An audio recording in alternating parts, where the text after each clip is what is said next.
Hi there, I'm Simon. I'm the founder and chief executive of the Care Leaders Network. I'm really excited to be announcing the fact that we are launching a new podcast series to our portfolio of podcasts called Building Remarkable Care Organizations. Now, as you might imagine, the focus of this new podcast series is speaking to leaders of care organizations who are in the process of building remarkable care organizations and exploring how are they doing it, asking them the questions to really get to the point around how other people can learn to build remarkable care organizations themselves. So we're really excited to be launching this new series. So I can't wait to hear what you think. Today, I'm welcomed by Sarah Clarke-Kuehn and Chris Poole from Sanctuary, who've recently launched a project that they're calling Enriching Lives, which of course sounds absolutely fantastic. So Sarah, Chris, if you could spend a moment just introducing yourselves and I guess give us a kind of a bit of a feel for Enriching Lives at a high level before we get stuck into the conversation itself. Of course. So I'm Sarah Clarke-Kuehn. I'm the Chief Operating Officer for Sanctuary Care and Support. So we've got 113 care homes across the UK and 650 supported living sites. Enriching Lives to me was the one thing that gave us a framework, the thing that we could articulate what we truly mean by great care for really fantastic people and being people-led care. Great stuff. Thank you.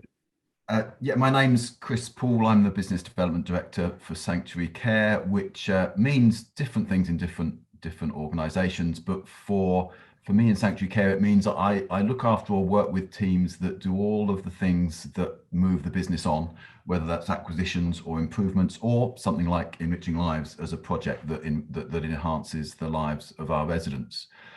And I think for me, in a nutshell, Enriching Lives is about making the values that are intrinsic in the organisation, since we're a not-for-profit, tangible and understandable to our staff, to our residents and to their families. Brilliant, thank you. There's one of my observations of social care is the fact that there seems to be a really big shift around trying to move away from this solely compliance focused mindset to really focus on the quality side of things. My feeling of the Enriching Lives program is that this is all kind of part of that movement that seems to be happening within social care, which is heading in a really, really positive direction. I think one of my observations of almost like the difference between compliance and quality of life around enriching lives, etc., is compliance is obviously there's the standards that you have to meet to appease the regulator, of course, but it's finite, it's limited. There's a certain structure that you operate within. When it comes to enriching lives and improving the quality of the people that you're looking, improving the quality of the life of the people that you're looking after, that's infinite. You know, you can keep going on and on with that. So as soon as Sarah and I were at an event together, as soon as she mentioned the initiative, I thought to myself, that sounds like a great conversation for a podcast. So I'm really, really glad to have you both here today to have this super timely and super interesting conversation. Oh, well, thank you. It's a delight, and it's something that we're really incredibly passionate about talking about. So thank you for the invitation. Great to have you on here. So, I mean, let's get stuck in. So, Chris, tell me about Enriching Lives, and what does this really mean for Sanctuary Care? So the best way to put this in context for this conversation is probably to just go back a few years to our previous brand, or more importantly, our previous strapline for Sanctuary Care, which and Sanctuary Care, I mean, Sarah mentioned 113 homes, but we've been going for over 20 years. And as I said, as a not-for-profit, our values are really important to us. We want to be genuinely making a difference to people. And I'm not saying that's unique to Sanctuary, but it's something that we believe very deeply and is critically important to us. But our previous strapline, we recognised, was no longer fit for purpose or challenging us or stretching us in the way that you talked about Enriching Lives being aspirational. And our previous strapline was keeping kindness at the heart of our care. And there is nothing wrong with that. It's a great thing to be doing, but we recognised that it was something that really should be a standard or a given. It's by no means challenging. it's a very low bar to set for any organization, let alone any that really aspires to make a difference to people. So the main drive for our rebrand and for coming up with Enriching Lives was just thinking, this doesn't really fit us anymore. Not only did it not fit where we were as an organization 2 or 3 years ago, but it didn't fit where we wanted to develop either. So we, with lots of involvement and engagement across the business, landed very universally in agreement on the phrase of Enriching Lives, and we loved it, and people were excited by it. And there were probably 3 key things that we really were excited about it, or thought resonated with us. And the first of those was that it's aspirational, as you said earlier, Simon. It's something that we do now, but something we can always do more. So it's something that pulls you to improve, or to think there must be more that we can do, instead of simply being something that is ticked off a list as achieved. We enrich lives, but we can always do more. The second thing we loved about it is that it isn't just for the residents. Although it is for the residents, it also can be broader than that. So it can include the families. It can include our staff, it can include the communities that we're based in, and we felt that genuinely reflected what we're about. We want to be a positive influence in every environment that we're in, whether that's helping the local community, helping the family, or being great employers for our staff. So we felt the breadth of it was much more suitable for us. And finally, we loved the fact that it is something that all of our staff could engage with. So keeping kindness at the heart of our care, again, great strapline in many ways, but very much is about the relationship between the frontline care staff and the resident. Whereas keeping kindness at the heart of our care is something that everyone can be involved in. You know, someone in accounts payable, making sure that the right invoice lands on the right doorstep at the right time, enriches the life, contributes to enriching the lives of that family that are, you know, with a loved one in care. So we loved it for all of those reasons. But as Sarah said in the way she introduced Enriching Lives, we recognized, although there was a universal agreement over it, there was no shared language or framework, no definition of it. And if you were to look at our website a few years ago, you would have seen some lovely words, and they probably would have tugged on the heartstrings. But if you actually tried to define it, you would have really struggled. And I don't think we were alone as a provider in struggling to really define our ambition. But for us, we felt we really wanted to move on from that. So we had a talk internally, Sarah, myself, and a few others, and we did a bit of research looking around to see what kind of a framework could we find that would help us take something theoretical and make it very practical. And we came across 2 really good bits of research, one from back in 1997 by a chap called Mike Nolan, who came up with something called a senses framework. And then in 2006, a chap called Mark Faulkner, who took that research, peer-reviewed research, took it a bit further so that this was something that could then be measured through a questionnaire. And we looked at this, and again, we felt this really works for us. This really works for us. But it was 1997 and 2006, fairly old. Things have moved on. Certainly dependency levels in care homes have moved on. Expectations have moved on.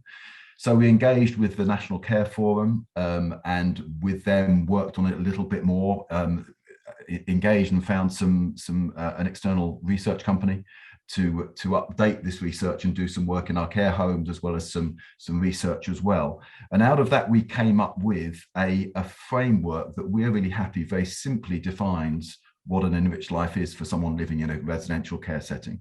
So our staff have a framework to talk about, our residents have a framework they can understand, their families can talk to us in a way around that framework about what's working and what's not working, so that we can actually tangibly make a difference to people, instead of having something that sounds great but is really hard to make real. So I think that probably gives you a good overview of where we started and the journey we've begun to date. Definitely. And so prior to starting the Care Leaders Network, I used to run a management consultancy. Now, most of my team had run from running care organizations. They'd been in leadership positions. So effectively, they worked in a consultancy fashion. The consultancy, I haven't run care organizations myself. The part of the consultancy package, if you like, that we focused on was focused around what we call cultural architecture. So what's your purpose, what's your vision, what's your values, because it's the cornerstone for everything. It's the North Star. It's the thing that kind of sets the context for the behaviors and the mindset of the team. And it's often underutilized. Chris, you mentioned having lovely words on the website that I can't remember exactly how you put it now, but sounded great, that they were maybe not meaningless, but maybe didn't have that kind of full meaning or that real resonance with the team, the residents, the families, the whomever that might be. So I love this type of stuff as well, because that was a massive part of what I would do in a consultancy fashion. And I know from the people that we worked with on those types of projects, when it's integrated, when your culture is your cultural architecture is kind of brought into reality, and it makes up kind of part of the DNA of the organization, because it binds people, it brings people together. There's that common sense of belonging and sense of purpose, etc. That's really powerful. The way that plays out in an organization, it kind of adds to that magic. We've all been in those care homes that kind of feel a bit dull and a bit lifeless, and we've all been in those homes that have just got that real energy. In my mind, setting up that cultural architecture, it's one of the most important leadership assets that you can ever develop. Also a really important brand asset as well. And I feel like that really kind of underpins the energy that you feel when you walk into a great care home. So I have great admiration for you for going through it sounds like a really diligent process, and it's such a simple opening gambit. It's all about enriching lives, but so important and so all encompassing as well, which I think is it adds to the impact when people can connect with it in a really, really simplistic way. So all power to you for undergoing the process in that respect as well.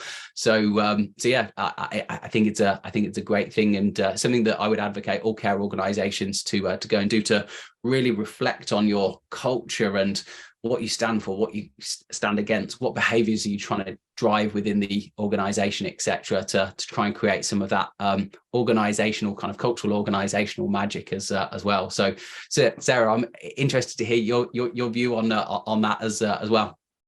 Oh no, because one of the things that Chris talked about was language, and actually being able to have a common set of languages.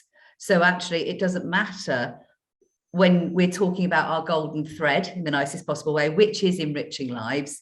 So we talk about it in terms of our values, in terms of the behaviours that we expect staff to exhibit, right through to, well, actually, what are the KPIs we're measuring? So actually, it becomes that common thread, and then it gives us a common set of languages to describe what we're trying to achieve. So I think it almost becomes the glue that holds sanctuary care together, because we all talk about it in the same way. We can talk very much about enriching lives in terms of an equality and diversity point of view as well. So, when we talk about being open to all, that's exactly what we are. And therefore, we can talk about enriching lives, whether you're from one particular part of society, or whether it's an LGBT, or whatever it is that's for you. It's so valuable that we are open to everybody, and we enrich the lives of everybody. Yeah, I really you can really connect with that as well, which I think makes it super powerful. So yeah, no, brilliant. And I think it'd be really, really interesting to get into the details around. So what would you say the key principles of enriching lives is, and what does that mean from a service to service perspective? So picking up on the research that Chris talked about, it came up with 6 senses, and we talk about the 6 senses that we would have to achieve in order for a resident, their family, and the communities in which we work to have a fulfilled and enriched lives. Some of them are quite basic, and you would just expect, but then as you go through the continuum, they get more difficult and more challenging to achieve as a care provider. Okay. So the kind of the basic ones are about security. So the first one is security, receiving the care that our residents need to feel safe and secure. The second one is about belonging. So actually, how do you maintain or create new friendship groups so that people have a sense of purpose that then they're in their new home? How do you continue those existing friendships? How do you facilitate that? But also, how do you help people make new friends? When in our survey, over 50% of people talked about socializing being really key. Staying in regular contact with family were vital for 3/4 of the people we surveyed. The third one is about continuity. So moving into a sanctuary care home is a new chapter of somebody's life, but their old pastimes, their interests, routines, and activities are really, really important to people. So whilst it's exciting and a new chapter, we've got to be honest and say, actually, what somebody has done in the past is what makes them them. And if we're going to truly do person-led care, we need to know about that person. We need to give them the continuity that kind of continues them being kind of who they are and allows us to deliver that kind of person-led care, really. The fourth one is purpose. So it's being part of something really special, being able to take part in activities that mean something to that individual. Also that they've got a real purpose on their day-to-day. So we've got residents who have taken over the garden because they've had a garden before, and it makes them feel part of the home, makes them feel that they are running the home with us because they've taken over the garden, they're instructing people, they're helping the gardeners understand what needs to be done.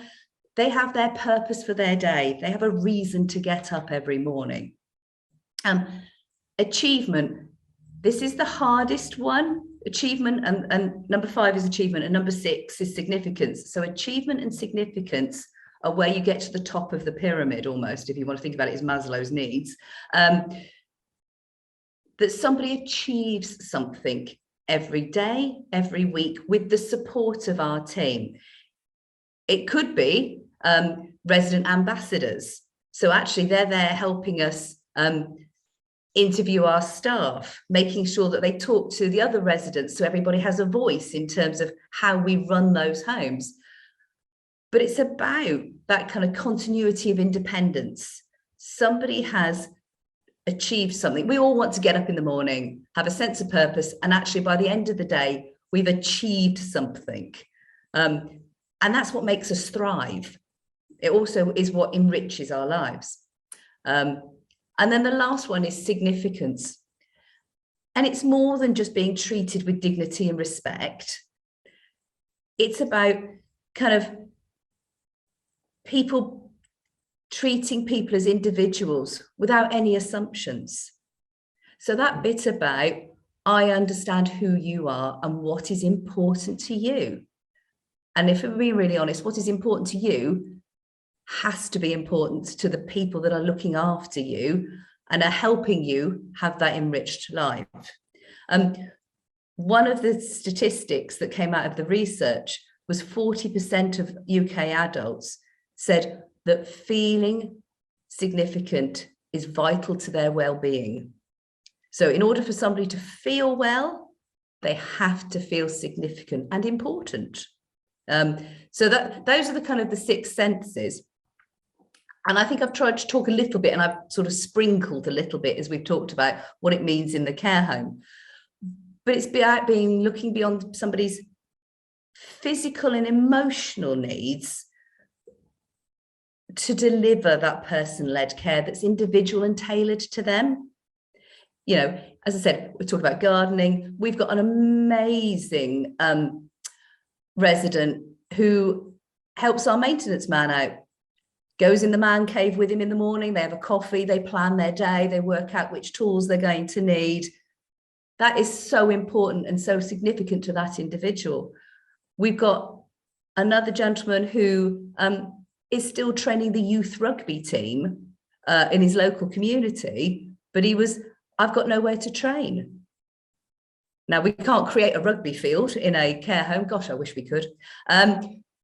But we took a room that we weren't particularly using and turned it to an indoor gym.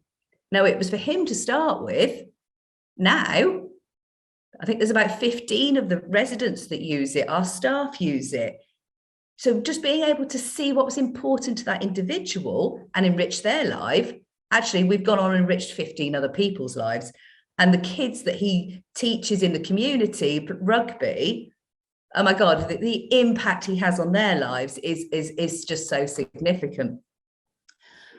No two people are the same. And that's what this is about. It's being really honest and saying, we have to spend the time. We now have a framework about being able to understand what's really important to you. How do you live your best life?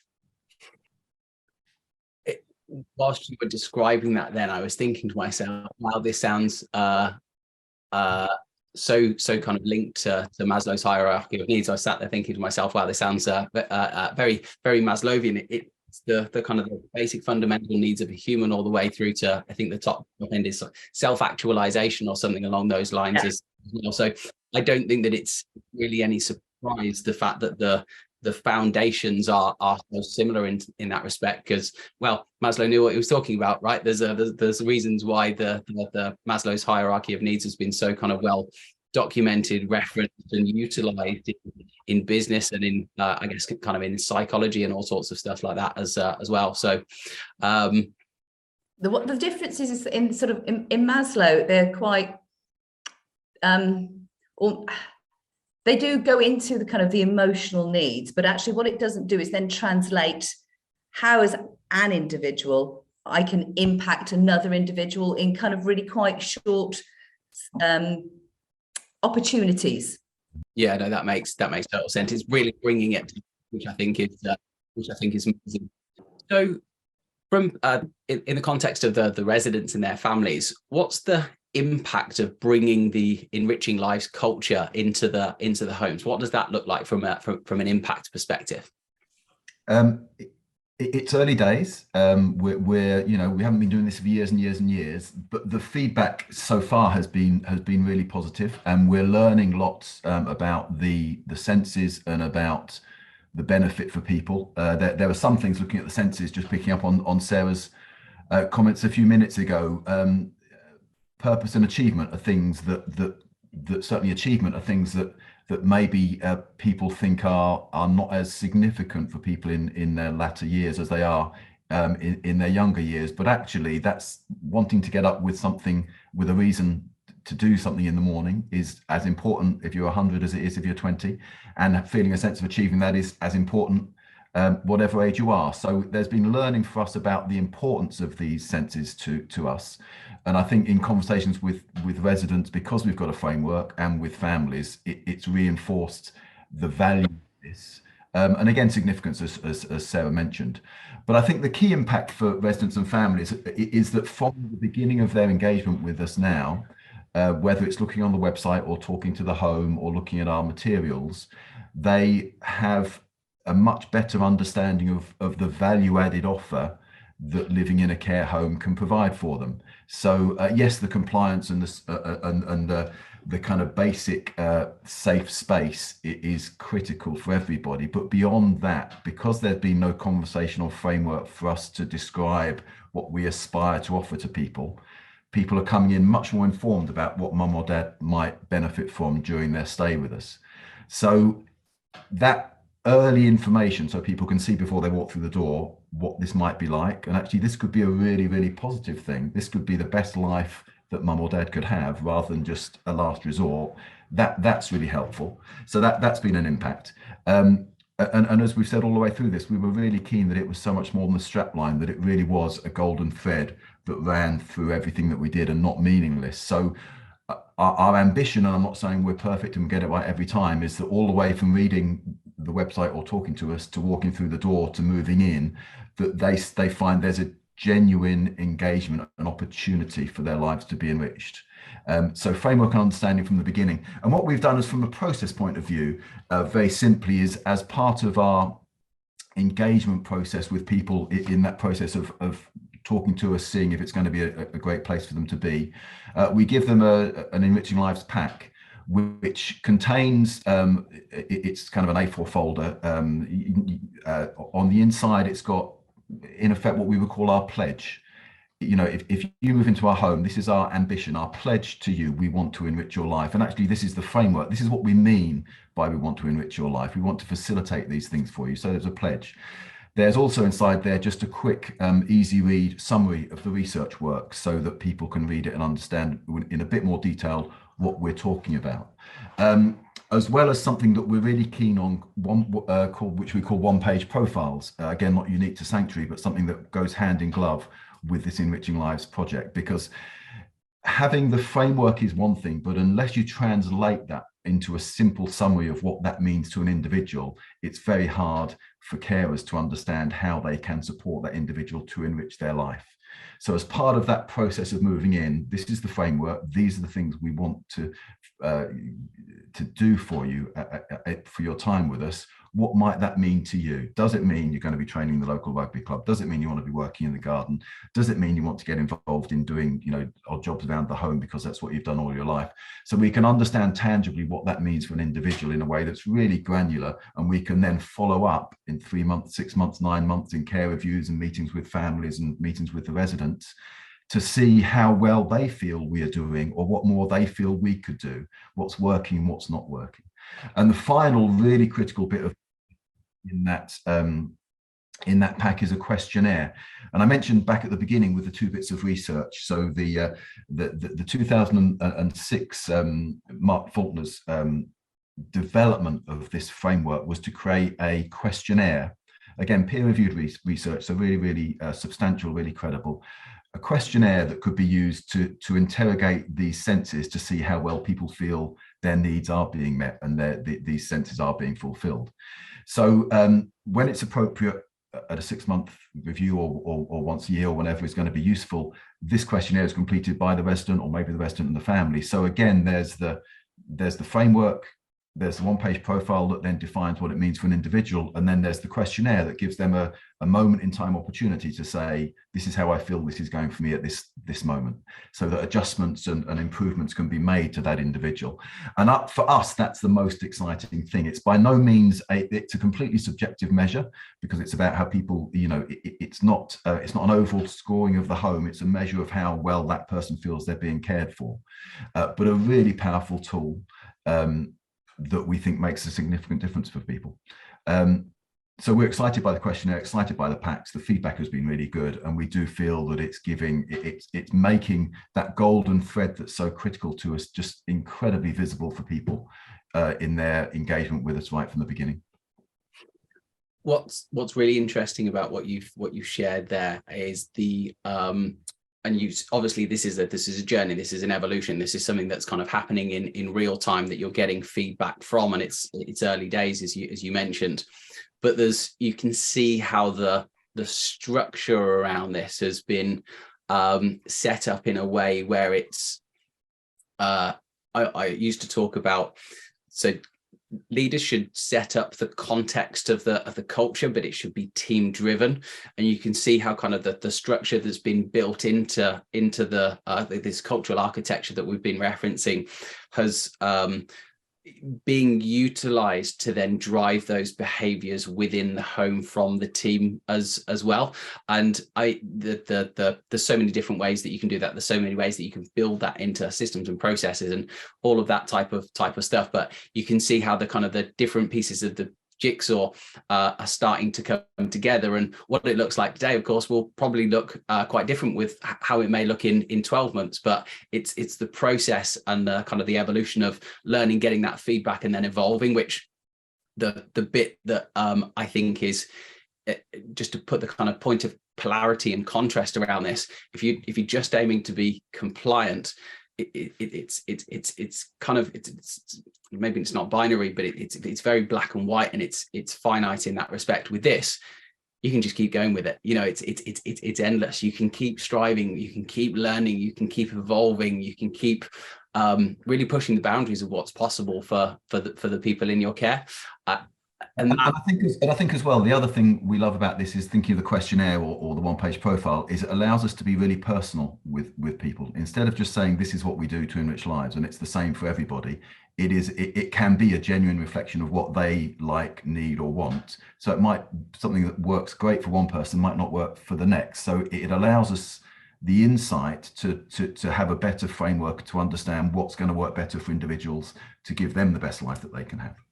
Mm, definitely. Again, it's creating that kind of connectivity and just making it happen within the team, which is brilliant. So I guess, like, bring that to life for me. So how does the framework that you've built impact your teams on a day-by-day basis? How does that all play out? We are still working through all of this because we are still early days. But if I can give you some kind of directional pieces. So we've talked a lot about it's the golden thread, it's the standard language. So when we are doing comms, when we are doing training, when we are doing recruitment, that's what we are talking. So, it is that common language. It's also really helped us almost have a litmus test of every decision we make as a senior management team, as a middle management team, as the home managers who really truly run the homes.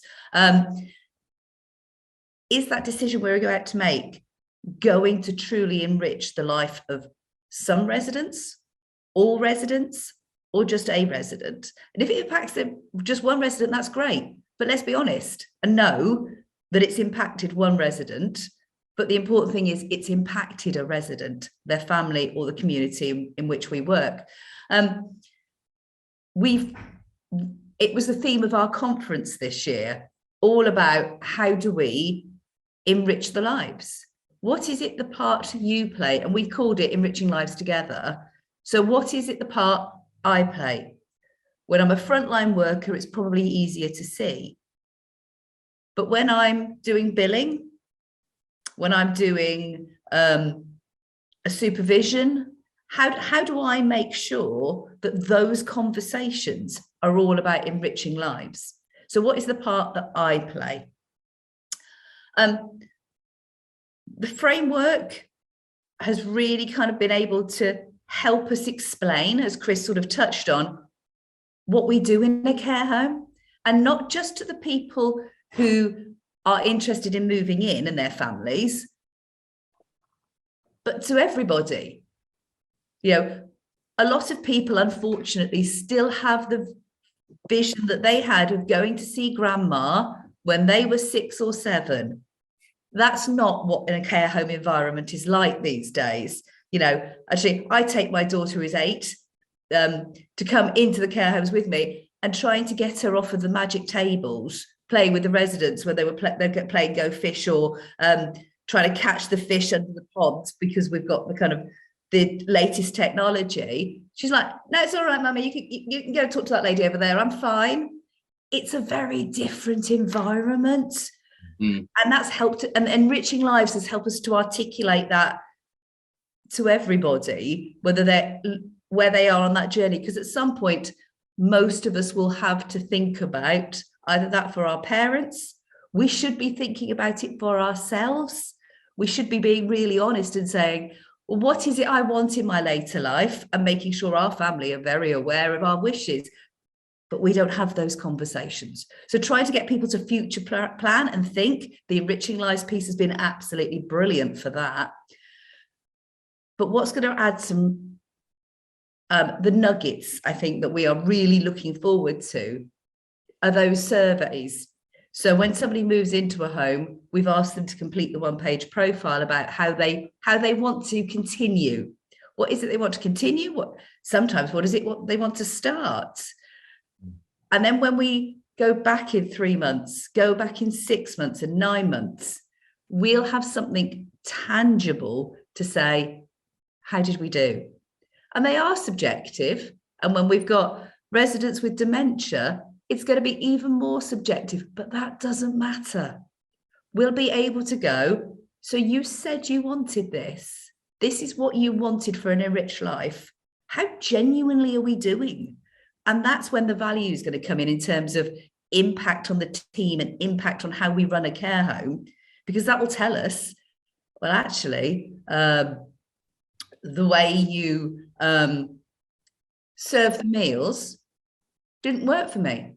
I'd like it done this way.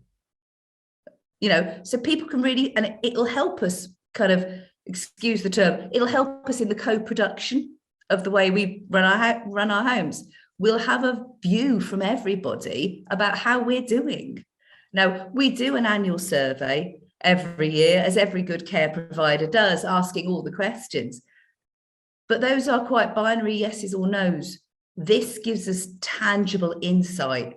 The way we've tried to create the questionnaires on the 3, 6, 9 month, it's a conversational piece. And actually we can get the real gems of a conversation down on a piece of paper. So that's what's really going to start driving. But you can already see the bits where people are starting to think about, well, actually, am I delivering a purpose for my residents? Am I delivering a significance? We've always done it incredibly well, in my opinion. But actually, we're almost taking it to that next level. I'd always say we were focused on more than compliance, but now we've got something even more aspirational to get to.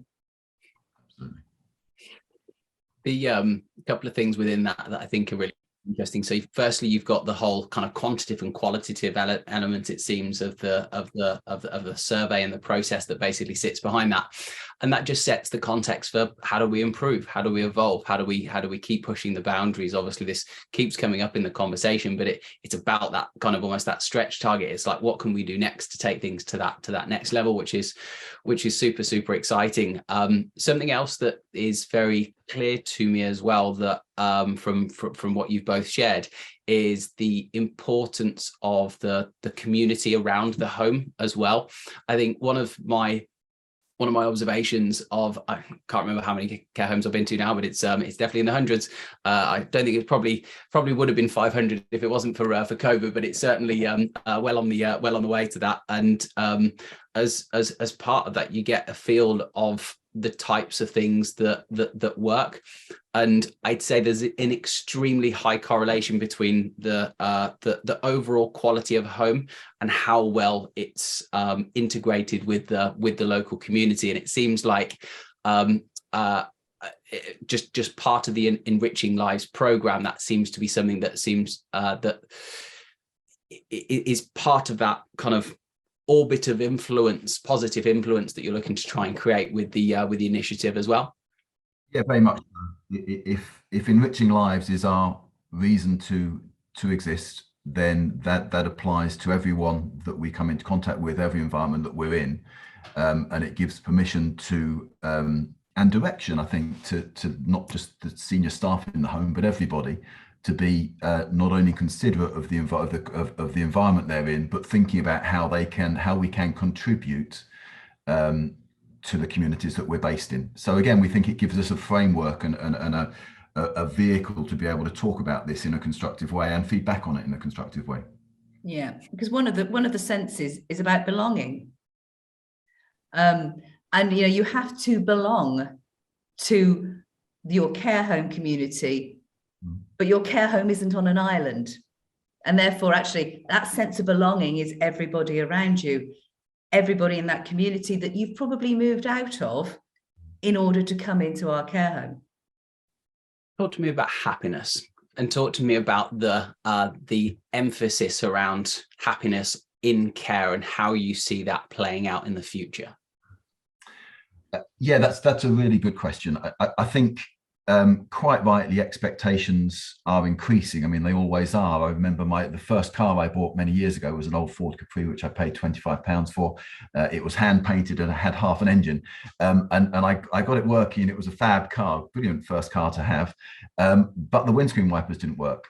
So it looked great in the sunshine, but I couldn't drive it in the rain, and I couldn't for the life of me work out how to fix the windscreen wipers. But because it was my first car, I was over the moon and I was delighted. And this was a long, long time ago. So, things were much simpler back then. However, I bought a new car, much to everyone's delight, because my car was old anyway in the last 18 months. Sarah used to rib me about it relentlessly, actually. And my assumption with this car, I didn't even think to ask, because my expectations have moved on so much. My assumption was this will not only have windscreen wipers, but it will have automatic windscreen wipers that turn themselves on and off, when it rains. So my expectations have increased. Everyone's expectations increase, and that's the way of things, and quite right. So we are really happy and supportive of people's drive to see standards and qualities improved. But this whole thing about the emphasis on happiness, again, we think this fits hand in glove with that concept, because we are really, really keen for the conversation about care homes in the nation to change, to move away from simply being compliance focused, to be a conversation that's about the value added benefits that a care setting can bring to the right people at the right phase of, right time in their life. And I think one of the challenges of the compliance conversation, which is predominantly driven by the CQC regulation of a home, and not in any way criticizing CQC, might just comment on the CQC framework, is that it was fundamentally designed around compliance, not around value-added elements of care. So yes, there's the outstanding element, but that's a bolt-on to the CQC rating, rather than the core of the CQC rating, which is about safety and compliance. So, but because it's the only framework that's in wide circulation and understood by people, it is the only lens through which many people view care. And if you view a care home simply through the lens of a CQC compliance framework, then you're inevitably drawn to the rare occasions when it goes wrong and there's failure. And so the conversation, it breeds, or it encourages, a negative belief about care homes and the benefits it can bring to people.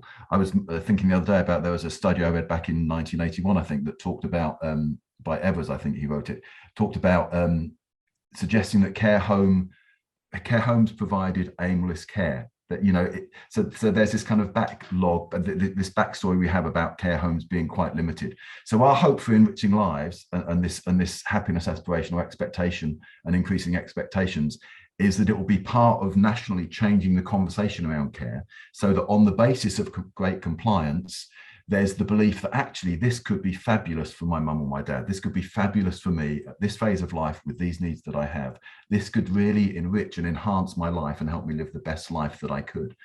So we think this all is very much fits hand in glove, helps us move away from compliance to enriching lives. And ultimately, thinking of even the questionnaire, this is something that we will be exploring over the next few years. We talked about it being used subjectively for individuals. How well are we delivering care for you? We're going to probably produce another variation of this questionnaire that we'll use with every stakeholder involved in the home, so we can begin to create some kind of benchmark which will be a bit more objective about how well people believe this home is enriching lives and what more it could do to enrich lives better. And that could be the beginning of this kind of different lens to view care homes through, which we're really excited about. It's again, there's a cultural shift, I feel, that's happening, not just in a care home, not just in care organizations, but as a sector, this drive and determination to be able to change the perspective that maybe the public, the media, the government have around care is it's happening. I feel like it's changing. It's not to say that there's not an awful lot of work to do in that respect, but by almost creating this, by setting the context with the Enriching Lives initiative, you're kind of almost empowering each home, each service to be able to play their part in that bigger picture game of changing the conversation around care as well, which kind of a macro level is of massive importance when it comes to the perspective around care, when it comes to people's care decisions, when it comes to the professionalization of the people working in care. It's almost like the order of magnitude, the importance of the program on an individual and at a kind of sector-wide level is of so much importance. And my part of my aspiration, we call this podcast Unlocking Potential in Social Care. We want to be able to, as part of the Care Leaders Network community, to be able to create content that is going to inspire people to play their part in that shift, because it permeates every part of not just social care, but society. People almost, I guess, people in the public almost kind of forget the important role that social care plays in underpinning society. So I see the big picture here, and I guess part of what I'm trying to achieve with this content is to be able to connect people with that almost sector-wide purpose around the narrative of care. And it's brilliant to be able to sit and listen to both of you talk so passionately around how that's playing out with Sanctuary, and also kind of the aspirations going forward. So hit me with the 5 ways of enriching lives within each care home environment. Okay, so I think first off, fundamentally, the reason for the framework, the reason for the 6 senses, is so that we can improve the lives of our residents and create a challenging but incredibly respectful, incredibly supportive environment in which they choose to live. It also allows something really, really important in a family dynamic. It means that sons and daughters go back to being sons and daughters. Wives, partners, husbands go back to that role. And that's kind of the fundamental of why we wanted to make sure that we had the kind of the reasons and the actual kind of hows we are going to enrich the lives of our residents. Back to those 6 senses, security, belonging, continuity. Well, those are the whats we do. Why do we want to do it? Because we want to give our residents purpose. We want them to achieve. And most important, like all of us, we want significance in our lives. And actually, if we get that right, and we're able to articulate it out loud, then people will realise care homes actually play a really valuable part in ensuring that people have lives enriched, full, exciting. Now, not everybody wishes to skydive at 80. Not everybody wishes to do bareback horse riding at 90. But if that's what you want, a care home can facilitate that. And that's really, really important to us. What a lovely way to end the conversation. I'm really glad that we started this podcast series with this conversation. You can probably tell this is stuff that I'm pretty passionate about as well. So today's been an absolute pleasure, just getting the opportunity to speak with both of you today about how Sanctuary is enriching lives, and the program that you're putting together, and the evolution that you're undergoing with your various different services around the country. So thank you both so much for your time today. It's been a really, really interesting and insightful conversation for me, and hopefully it will be the same, but also inspirational for other people leading care services as well, to think about how can they enrich lives, and how can they build their own cultural architecture, and how can they play that part in shifting the narrative around social care. So yeah, as I say, this is it's been a really good conversation. I'm really glad to have had that with both of you today. Oh, thank you, Simon. It's genuinely a pleasure to be able to talk about it. So thank you very much. Yeah, thank you. Great.